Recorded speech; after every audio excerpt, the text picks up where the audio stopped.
543 இல்லை 7.18 வந்தால் நாங்கள் ஒத்துக்கிறோன்னு சொன்ன மாதிரி பத்திரிகையில் செய்தி வந்ததுனால தான் இந்த பிரச்சனை இப்போ சபையில் வந்திருக்கு. அன்னைக்கு தீர்மானத்திலேருந்து நாங்கள் ஒன்றும் வலுவில் திமுகவை பொறுத்த வரைக்கும் அந்த தீர்மானத்தில்.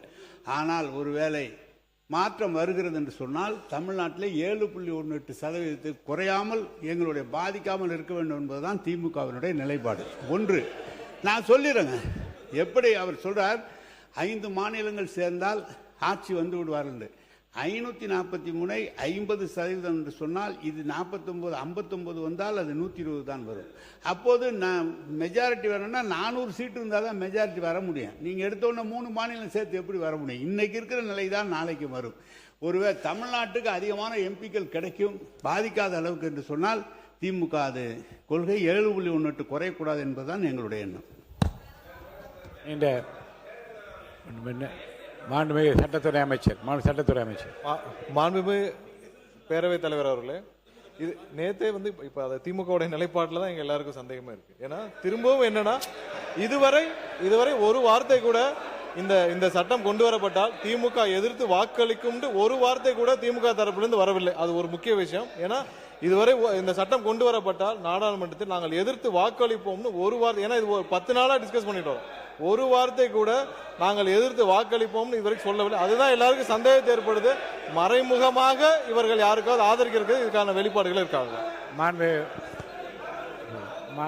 அவை முன்னவர் பொதுப்பணித்துறை அமைச்சர். அரசியல் பசப்பு வார்த்தைகள்லாம் வேண்டாம். ஒன்னே ஒண்ணுதான் 7.18 543 ஃப்ரீஸ். இவ்வளவுதான் நம்மளுடைய தீர்மானம். 50% ஆஃபர் கொடுத்தா மாண்புமிகு எதிர்க்கட்சியில் பதில் சொல்லணும். சட்டம்லாம் இல்ல, 50% வந்து சட்டம்லாம் கிடையாது. 50% சட்டம் கிடையாது. தயவு செய்து புரிஞ்சு கொள்ளுங்கள். 50% மாநிலத்துக்கு கொடுக்கிறது சட்டம் கிடையாது. திரு வாஜ்பாய் அவர்கள் எப்படி 25 வருஷம் அன்னைக்கு திமுக கொடுத்த கோரிக்கையை ஏற்று பண்ணாங்களோ, இதுதான் நாங்க திருப்பி சொல்றோம். திரு வாஜ்பாய் அவர்கள் எப்படி மக்கள் தொகை கணக்கு முடிஞ்சவனன் தென் மாநிலங்கள் கோரிக்கையை ஏற்று எப்படி வந்து 543 ஃப்ரீஸ் பண்ணாங்களோ அதே சிறப்பு சட்டத்தை கொண்டு வரணுங்கிறதா தமிழ்நாட்டுடைய கோரிக்கை. அதான் தீர்மானம். பெரும்பாலான நபர்கள் அதுக்கு தான் ஓட்டும் போட்டு அந்த தீர்மானம் நிறைவேற்றணும். இப்ப திமுக திருப்பி நம்ம மூத்த உறுப்பினர் 7.18 நினைக்கணும். அதுக்கு மேல இல்ல நான் கேட்ட ஒரு நிமிஷம், நான் கேட்ட கேள்விக்கு ஒரே ஒரு உங்களுடைய இல்ல அண்ணன் நேரு அண்ணன் வந்து சொன்ன வார்த்தைகள் இன்னும் முழுமை பெறல. அண்ணன் நேரு அண்ணன் கிட்ட ஒரே ஒரு கேள்விதான். 7.18 மெயின்டைன் பண்றோம், அதான் திமுக நிலைப்பாடு. 50% அதிகமான உறுப்பினர்கள் கொடுக்கணும்னு சொன்னாலும் எதிர்த்து நிக்கணும். இதுதான் திமுக அந்த காலத்தில் எதிர்த்து நின்னுக்கிறத பதிவு பண்றோம். அது எதிர்த்து நிக்கணும். அவ்வளவுதான். அவ்வளவுதான் சொல்ல முடியும்.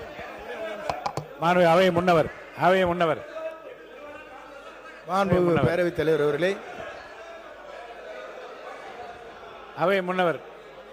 பேரவைத் தலைவர் அவர்களே, இந்த கருத்துக்களை எல்லோரும் அவருடைய கருத்துக்களை பரிமாறி இருக்கிறார்கள் ஒவ்வொரு கட்சியின் சார்பாக.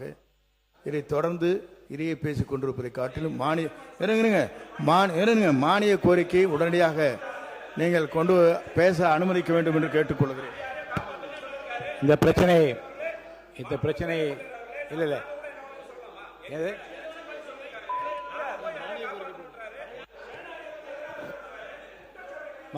மாண்புமிகு அமைச்சர் உட்காருங்க. ஏற்கனவே அரசின் சார் மாண்புமிகு இல்லை இருங்க, நீங்க உட்காருங்க. சமநிலை அமைச்சர் சுற்றுலாத்துறை அமைச்சர் பேசிட்டோம். பேரவைத் தலைவர் போறாங்க, உட்காருங்க. இந்த தொகுதி மறுவரையை பத்தி நம்ம வந்து ரொம்ப நாளா பேசிட்டு இருக்கோம்.